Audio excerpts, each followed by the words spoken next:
So finishing up in chapter 7, we are going to be using something that is called the central limit theorem. Now, in order to understand the central limit theorem, we first have to understand what is meant by a sampling distribution. So as noted here, typically when we start analyzing the information in a sample data set, one of the main values that we are interested in computing is the sample mean.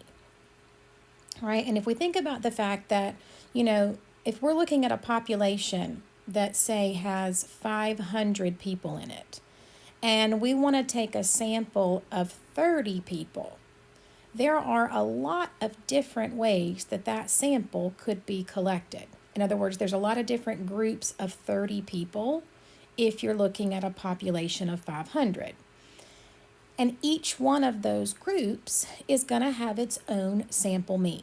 All right, that's what you're seeing in this little diagram here, right? When you're looking at a population, there are lots of different possible samples you can choose, each one of those having its own sample mean or its own value of x bar. Because of that, because each sample has a different value for the sample mean x bar, in other words, because this varies each time a sample is drawn, the sample mean x bar is called a random variable. And when we have a random variable, we can define a probability distribution for that random variable. All right, and that is what we refer to as a sampling distribution here.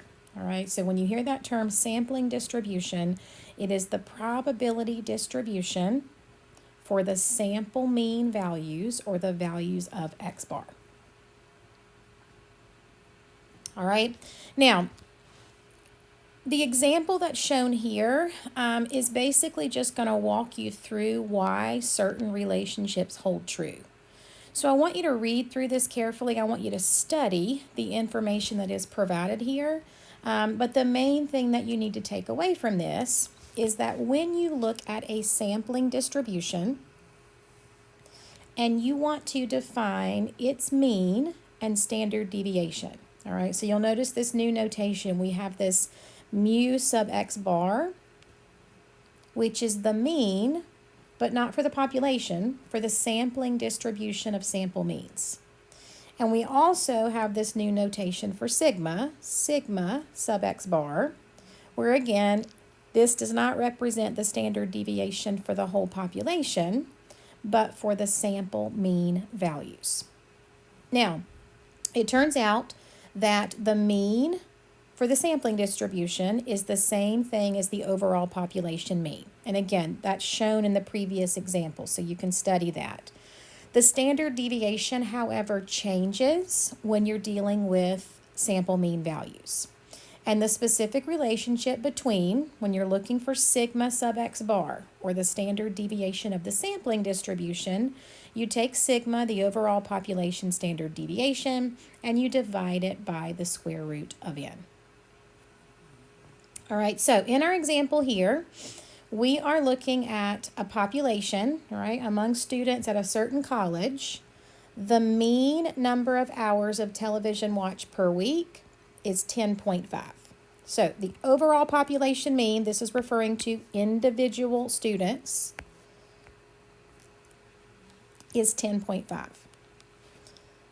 And the standard deviation, again, overall population standard deviation for individual students is 3.6. But notice here, we're not looking to work with individual values, right? We're not asked to look at a single student and talk about the number of hours of television watched. We want to look at a sample of 16. So when we take a sample of 16, we can define our sample size n as 16.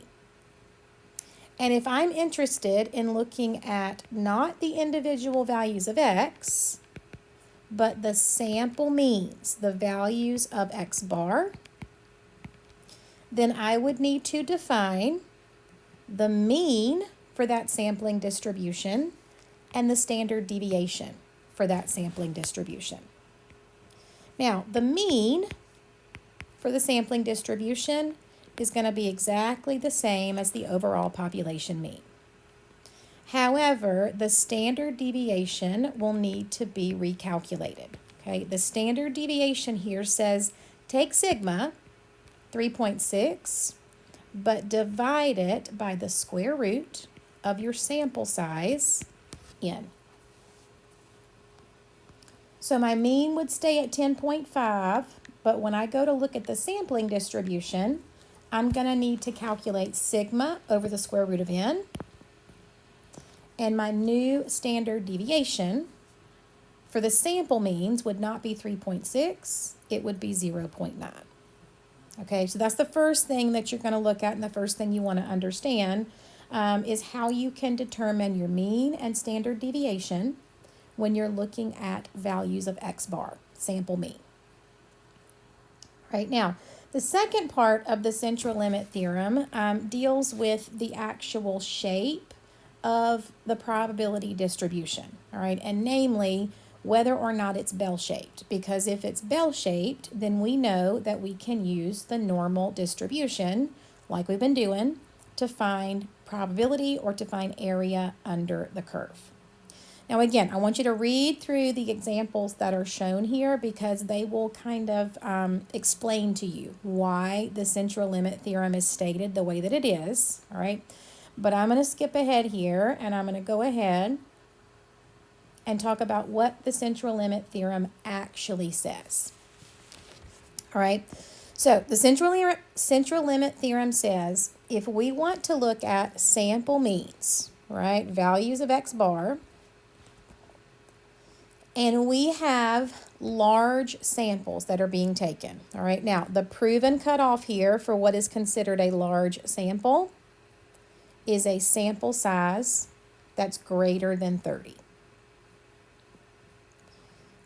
If that is the case, the central limit theorem tells me that the sample means, x bar, will have a normal distribution. They'll be bell-shaped.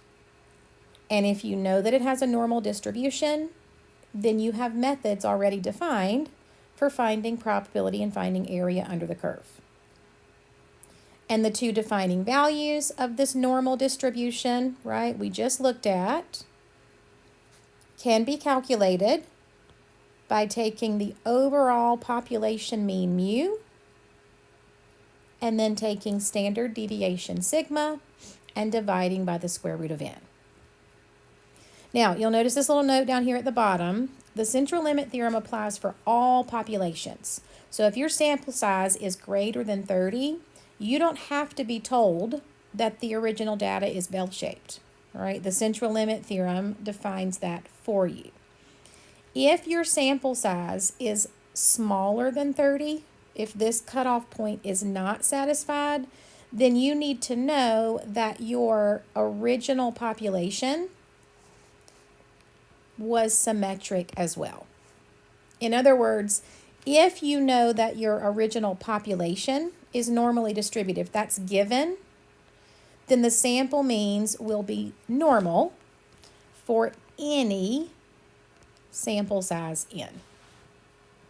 All right, now again, I want you to study the examples that were provided, both showing you about the mean and standard deviation and about the shape of the sampling distribution.